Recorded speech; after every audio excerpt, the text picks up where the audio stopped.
Hello everyone, this is Darion of GNB Productions, and today we'll be taking a look at Teenage Mutant Ninja Turtles Mutant Mayhem.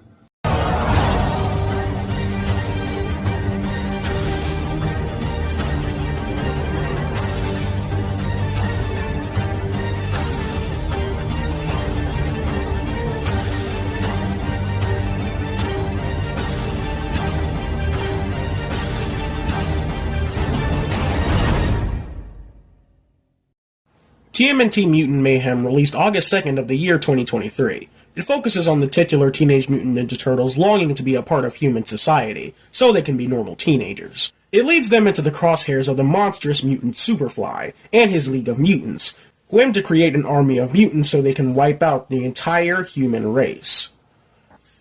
When this movie was first announced almost 3 years ago, I was certainly intrigued. An animated TMNT movie produced by Seth Rogen. Me personally, I had no real reason to be all that worried. Though the last few TMNT movies have been pretty rough, and the last animated movie we had was painfully average, I always try to at least have an open mind when being presented with another variation of the Turtles. My hopes only got further elevated with seeing Rogen having a producing hand in the animated adaptation of Invincible, and finally getting around to watching The Boys on Amazon Prime. I know he wasn't solely responsible for the success of those shows, but nevertheless, whenever Rogen had a hand in a comic book property, it turned out to be pretty great. Cut to around sometime last year when the title was revealed, we got the huge cast listing, eventually got the trailer, and here we are now. Mutant Mayhem, I think, was a pretty fun movie. Not amazingly spectacular or anything like that, but pretty damn good. The story is basic as all living hell, which for me works. Right up until it doesn't. The plot of the Turtles wanting to be a part of human society isn't anything new for this franchise, but I like how this movie actually has the balls to go all the way with it, making it the major motivator for them this time around, rather than making it a background plot point. The big talking point of this film, however, is that they really wanted to lean more into the teenage element of the Turtles. And after this movie dropped, there was a large celebration that the Turtles finally feel like teens, and I always thought that was a tad hyperbolic. With each new interpretation, we lean more into the teenage element, so I think solely praising this one for, quote, finally getting it right, seems a little bit unfair. Though I will say, this is the first one to make it feel the most authentic. The plot centers around the typical what you want versus what you need kind of things as a part of the Turtle stories. And not to go too deep into it just yet, but the chemistry between the brothers this time around is just generally infectious. There are so many moments where they're just talking and interacting, and I just can't help but to have the dumbest smile on my face. There are a lot of story choices that specifically pertain to the mutants we have that got me a little mixed, though. Like I said, this story is fairly simple, and I don't need a big grandiose plot to enjoy this movie, but I think there could have been just a little bit more done to make it feel a little bit more worthwhile. In general, the way this movie goes about handling stuff like the general theming could have been done a bit better in my opinion. To go over the message, a small portion of the movie treads over the whole hero's journey thing, where the Turtles go after the main villain predominantly for selfish reasons, and the movie doesn't point this out till a little bit near the end. I think the story would have been just a bit more interesting if they played into that a little more. The narrative could have been a bit more interesting, at least to me. Because the movie points towards this in the most ham-fisted and non-subtle way imaginable. We're never gonna be normal. Look, guys, April was right. We were doing this for the wrong reasons. So I know we only wanted to be heroes to be accepted, but even though it looks like we'll never be accepted, I still think we should try to be heroes. I know this movie is for kids, but so is Spider-Verse, and even that movie's big moment did a better job than this one. While on that, a big part of this movie is seeing how the humans view mutants, and even that's a little bit ham-fisted. There's a moment where we flash back to Splinter and the Turtles trying to enter human society, and almost everyone is ready to murder them on sight. I don't know why, but for some reason, I find it silly at how these guys go from terrified to wanting to beat the piss out of these things almost immediately, but that's just me. That's not even the worst of it, because in the end, when the Turtles are exposed and painted as the enemy, you hear this random assortment of random New Yorkers exclaiming how they hate mutants and such. But as soon as April pulls up to set the record straight, they are immediately friendly as fuck, and it just doesn't feel natural. They try to have their Raimi Spider-Man and Amazing Spider-Man moment without it feeling at all as earned as those films. I don't know, they could have at least cut out the bit of people going, "I hate mutants" for several seconds earlier to make this work better, but that's just me. I don't mean to sound too negative because the story was really fucking fun, but I think there could have been just a little bit more done with this. The tone is something they really got down packed. I still think the Turtles work best with a balance between dark and goofy, but this movie, going with a more child-friendly comedic tone, isn't bad, and it's really fun. Like, this movie is funny. Like, really funny.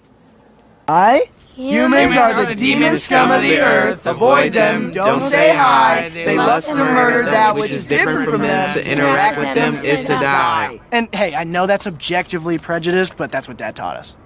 I got the taste of life and I don't want to wash it out of my mouth. I want it to linger on my tongue, swish around my throat, and... You're really driving this metaphor into the ground, man. Good. You did good. Dude, he talked.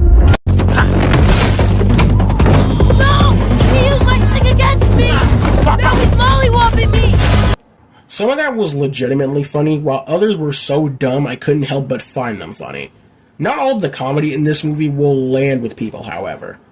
Stuff like the milking running gag I found to be fun, but I can imagine that, among other jokes, not landing for a majority of people. Though, something of note when it comes to a good portion of the writing, a good portion of jokes derive from pop culture references, which, let's be honest with ourselves, has been a part of TMNT for a while, but there are like one or two moments where they push it just a little bit. More popular than average students. Okay, I'm following this. It's like Hulk in Avengers Endgame. Sure, he's a giant, terrifying green monster, but everyone knows he saved them, so they're taking selfies with him in a diner. You know, Mark Ruffalo mostly improvised that scene? I know, he's good on his feet. Alright, we get it, you're modern. Nevertheless, this movie supplied us with a heaping bowl of laughs. The characters, along with the animation, which, trust me, I'll get into, were undoubtedly the things that carried this whole movie. To start off with the Turtles, something that's really of note is that they're written very much as a group. They don't particularly stand out individually as characters, with the motivation being them entering human society, and honestly, I think it worked out fine. It causes for one of the few Turtles plots to have them be given equal amounts of importance, and thank God for that.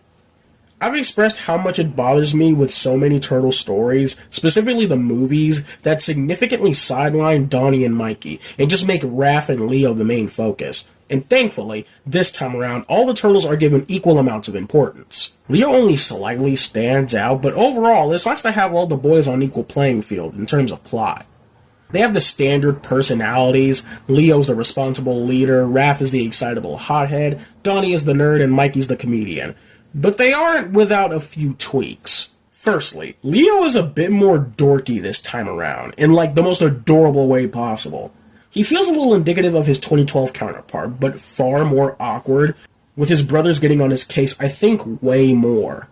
They also do a certain thing with his character that I'll get into in just a bit, but I thoroughly enjoyed Leo in this film. Raph was such a fucking riot in this movie, man. He's always been my favorite turtle, and I just love how they made him a little fucking psycho this time around. He retains a lot of that loner edge, something I've expressed as an element of his character I'm slowly growing less fond of, but they don't overplay it, and in the end, he still expresses his love for his brothers. Funnily enough, I can see myself in the red and blue Turtles, because in all honesty, I do have a few anger issues, but I mainly see myself through Leo, just by him being the one to get dogged on the most. Making Donnie the biggest fucking anime nerd was such an inspired choice, and I loved every second of it. I watched this movie with a friend of mine who's way more into anime than me, and he was eating this shit up. There's a little less focus on Donnie being a science and tech whiz this time around, but he was honestly so endearing and fun that I almost forgot and kinda don't care. Donnie was just a lot of fun in this movie. So with Mikey, we have a little bit of a problem.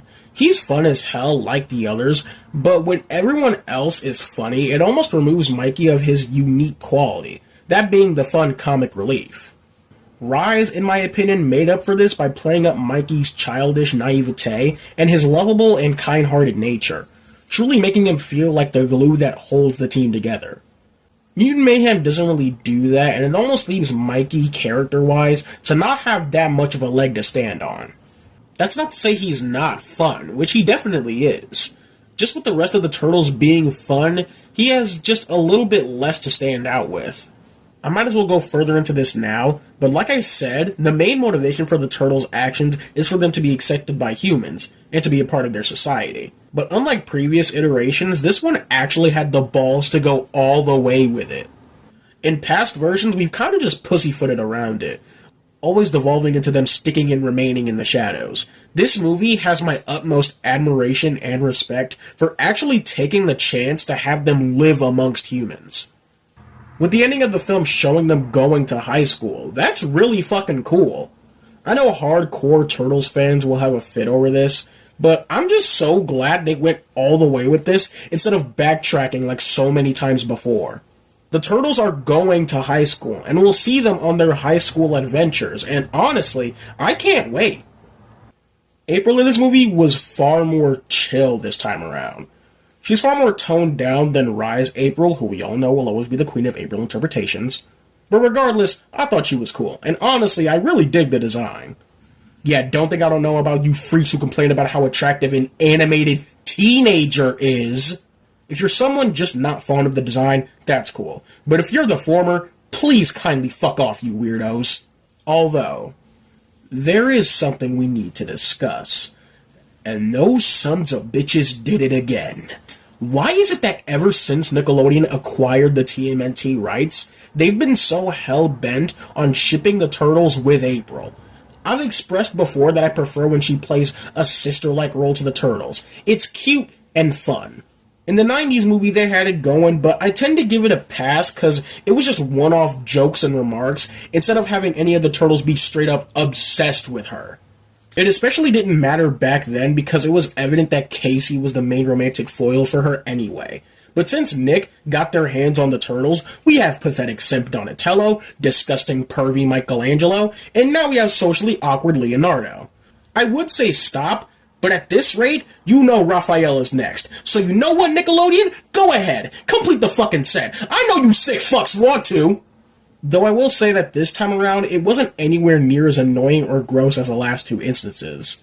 I'd be lying if I didn't say that making Leo the awkward and nervous dork around April wasn't a little cute at times, and it's treated way less creepily than with Mikey and Donnie. But seriously, can we just stop with this for the love of God? It's just weird. Splinter is where I'm sure many will have problems with. So in my 90s Turtles video, I mentioned how I prefer the story of Hamato Yoshi being turned into Splinter rather than the original story being that Splinter is the pet rat of Hamato Yoshi. In this movie, they take the original approach of making him a rat, and for this story, I'm honestly fine with it. With the core part of Splinter's character not being treated as a wise master, but rather as an overprotective dad, and as a Rise of the TMNT fan, I was eating this shit up. He arguably goes through the most compelling growth of learning to let his boys go so they can fulfill their dreams to be with the humans, and it's honestly really cute. This is a story that wouldn't operate well with Splinter being human, obviously, so I'm more fine with the rat approach for this particular story. Now what will really ruffle people's feathers is how he trains the Turtles. See, in this story, Splinter isn't even the pet of Hamato Yoshi. He's just a random New York rat.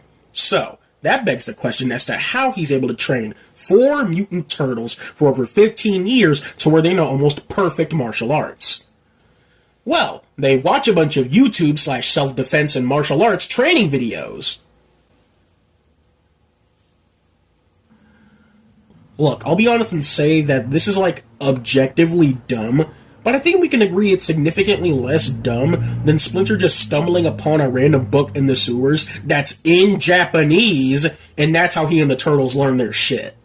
But regardless, I like how the movie still shows they're not perfect, especially Splinter, with his fighting style mimicking the way Jackie Chan fights in his movies, of him primarily using stuff like objects around him, and it's really fun. Now onto the mutants that cause all the mayhem. See, just like the Turtles, they for the most part are all written and treated as a group, which to me is fine, but really left a lot of them feeling kind of forgettable as a result. It also mainly feels like the writers were really handpicky with these guys. as in they just looked at a random assortment of mutants to use for the sake of this plot. I specifically get that vibe with characters like Wingnut and Genghis Frog. Wingnut traditionally being from space, and Genghis belonging to a team of mutant frogs called the Punk Frogs. And this may be a tad nitpicky, but those were the two that were just a little too distracting for me. The rest of the mutants were just fine. Bebop and Rocksteady are as you expect them to be, but somehow even more simple in one note than they usually are. Leatherhead barely does anything of worth.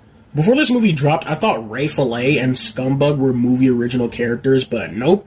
They existed in the franchise before, and that's honestly all they really do in this movie too. They give Scumbug a relationship with Splinter, which was a little disgusting, but I don't know, pretty inoffensive. Mondo Gecko is the only really standout mutant because of his friendship with Michelangelo, and just generally being a pretty fun character altogether. Writing the Turtles as one group worked fairly well, but the same approach to the mutants left them feeling painfully one-note and kinda underutilized. Though, making them friends with the Turtles by the end was kinda nice. I wonder if they'll form the Mighty Mutanimals team in the show or sequel. That'd be kinda fun. Superfly, though, legitimately surprised me. I like how in recent years, specifically with this movie and Rise, we've been given a good assortment of new villains to love and adore, and Superfly is one of them. He has a pretty cool and chill, yet intense and threatening presence when he's on screen. Before this movie dropped, you wouldn't be wrong for assuming this villain had something to do with other notorious Turtles villain, Baxter Stockman, who's known to be mutated into a fly on occasion. But for this story, they kind of separated the two characters by making the Fly one of Baxter's experiments, and also a surrogate son in a sense, and it's shockingly touching. There's a good bit of tragedy with the character that's surprisingly endearing, and I'd really love to see this character make a return, if not in this iteration of TMNT, at least in a future one, because there could be lots of more potential with him. And honestly, the main thing that endears me to his character is the outstanding vocal performance from Ice Cube. The voice acting and cast in general for this movie is pretty damn good. Another thing with these guys aiming to dive deeper into the teenage element is them getting actual teenagers to voice the Turtles, which should be a no-brainer move. A lot of the humor and charm of the film mainly derives from how well these guys bounce off of one another. Their performances and chemistry between the actors carry a bulk of this movie for me. Knowing that the Turtles are voiced by guys around my age makes stuff like this... I think humans seem kind of cool, to be honest. Beyonce... Drake! That guy's the goat of all Love to time. have a champagne. Get a girlfriend, go to prom. Yeah, with your riz, not likely. feels so much more natural than having a grown adult say it.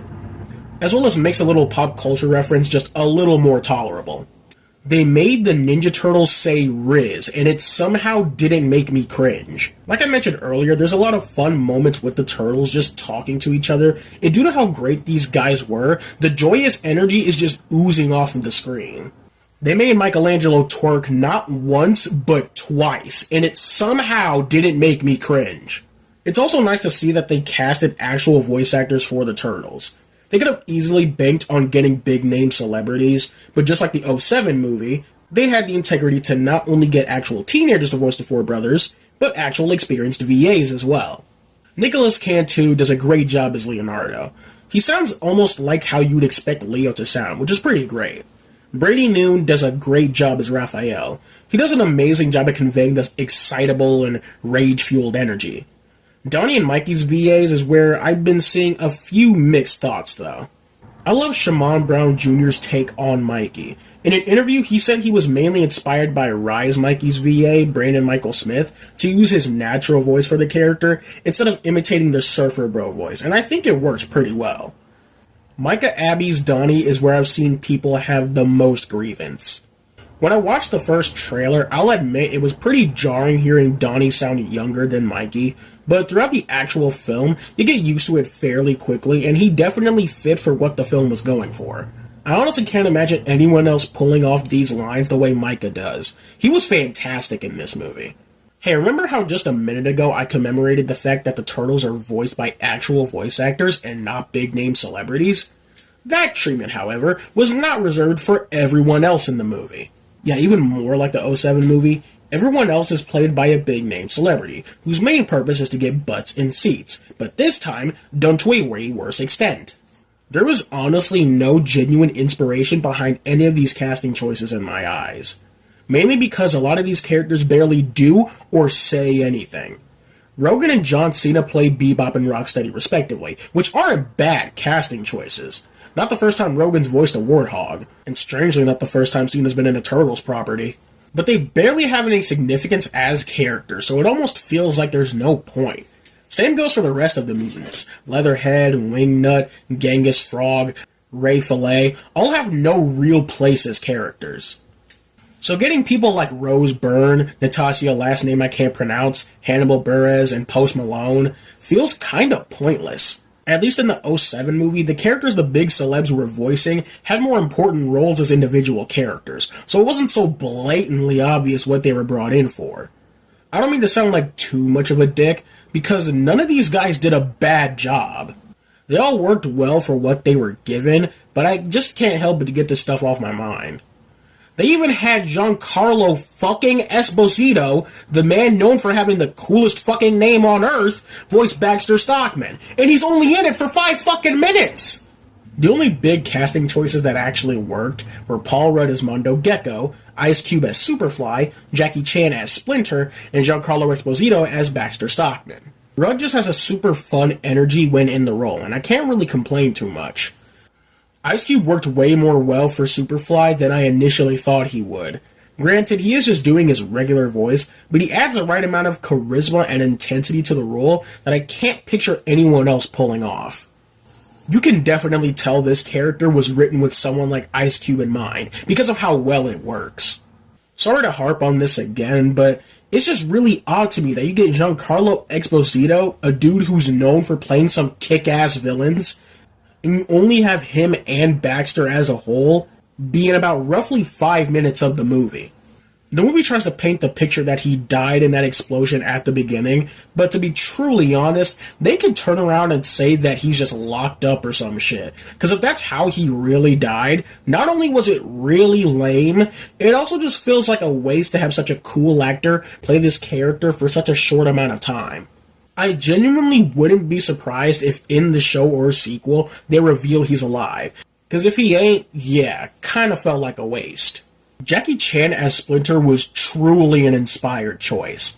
It's one of those castings that you hear and just automatically go, yeah, that's perfect. Kinda like Donkey Kong in the Mario movie for me. Jackie Chan did a great job in this role. His protective dad energy was brilliantly executed. If only he kept that same kind of energy for his real-life daughter. I do gotta say, in the context of this movie, him being voiced by an Asian man is somewhat out of place, seeing as he's just a random rat in New York, not even from Japan. But regardless, he does a great job. Now, on to the absolutely jaw-dropping, mouth-salivating, eye-popping animation and art style. I wouldn't blame others for bringing up the clear Spider-Verse inspiration, but man, this art style is truly in a league of its own. With this film, they wanted the art style to be indicative of sketches that kids would make in their notebooks and stuff like that, which can be seen clear as day with not only the misshapen look of the mutants, and especially the mutants. Like seriously, these motherfuckers look more monstrous than the actual mutants. But also with the very apparent scribbles and sketch marks that can be seen in the background. I've said it in my Spider-Verse video, but we really need to come up with a proper name for this animation style. From those films to Puss in Boots, Mitchells vs. the Machines, and now this, it is absolutely breathtaking seeing all these different styles come to life. I bring up the Mitchells especially because the co-director of that film directed Mutant Mayhem, and you can clearly see how he brilliantly translated that style into the world of the Turtles. I love how fucking gross and disgusting everything looks. Trust me, I mean that in the best way possible. Nothing looks too clean, it all looks mucky and gross. Even the turtle tots, who are normally adorable as fuck, look like legitimate freaks of nature. Don't get me wrong, they're still cute, but look at these fucking goobers. Something I want to quickly touch on is the Turtles' designs in general. They don't differ too much from what we expect, but of course with every new TMNT thing, there's gonna be some slight discourse. I say slight because I haven't seen it be too prevalent as of late, but for a while there was a bit of discussion surrounding stuff like the Turtles' physique. They're too small and skinny and all that kind of shit. I just wanted to throw my 2 cents out that with this movie going for the more teenage aesthetic, it makes sense as to why the Turtles look this way. Sorry to say, guys, but not every 15-year-old you'll see is a roided-up beast. And given how the Turtles were trained in this continuity, I think it makes even more sense as to why they look the way they do. Symmetry is almost completely non-existent, with almost everything being all contorted in a sense, and it's just fucking beautiful to look at. Oh, and don't even get me started on the action sequences. Now, there aren't that many in the film, all things considered, but whenever there are, they're fast, hectic, well-detailed with cute little impact lines and the like, beautifully choreographed, have amazing cinematography and direction, and I could just go on. I know people love to gas up the Raph and Leo fight from the '07 movie, and don't get me wrong, it's still cool. But I gotta say, and I think some '07 fans might cook me for this, the montage of the Turtles fighting and taking out the different crime groups trumps the '07 Raph and Leo fight by a landslide. Everything about this scene deserves the biggest and wettest chef's kiss. The constant changing of the setting, along with changing which turtle we're focusing on, the kick-ass 360 shot of them just fucking everyone up in the end, all left me with the biggest fucking smile on my face. Not only that, but their first fight was a fucking blast. I'm just a sucker for the whole thing with characters accidentally kicking the villain's ass, and the first fight with the Turtles is riddled with that shit. Seeing the Turtles all stumble over themselves while Raph just goes buck wild is so fucking fun, man. We also have our Vanilla Ice reference, which was pretty nice. And another thing that helps accentuate these action scenes is the amazing music and score for this movie. To go over the soundtrack first, because this is something that genuinely perplexes me. It's so crazy to go from watching the Mario movie and having the general consensus be that the licensed music felt very weird, forced, and out of place, only to come in to watch Mutant Mayhem several months later and feel the exact opposite about it in every single possible way. Every needle drop, no matter how goofy or cool, was just absolutely perfect. No Diggity being the song that plays in the fight montage was just absolutely perfect. It sold the scene even more so than it would on top of the beautiful animation and choreography. I honestly don't know what else to say about it. The first time we see Superfly in full in this movie, he pulls up with Bebop and Rocksteady playing Wake Up in the Sky on a jukebox, and it somehow didn't feel super forced. Those, on top of so many others, I think were just great additions to the film. I think the reason the criticism hasn't been as prevalent with Mutant Mayhem as opposed to Mario is because you can tell the vibe the scene is going for, and the song just brilliantly captures it. Meanwhile, with Mario, most of them felt random and out of place, most likely because the songs were literally random and out of place, but I'll save that for my Mario video. And the actual score for this movie was incredible. I love the almost video gamey styled vibe of the Chop Shop fight, and that I think is the best way to describe a lot of the movie's score, and it worked so well. Like the final sequence of the characters juggling the demutation ray, and the slow and somber moments were really effective. There's not much more to say other than I loved it. I also gotta say the names for some of these are fucking hilarious. Overall, TMNT Mutant Mayhem is an absolute gem of a film. The movie's a bit light when it comes to the base story. It is greatly carried by an amazing cast that have amazing chemistry.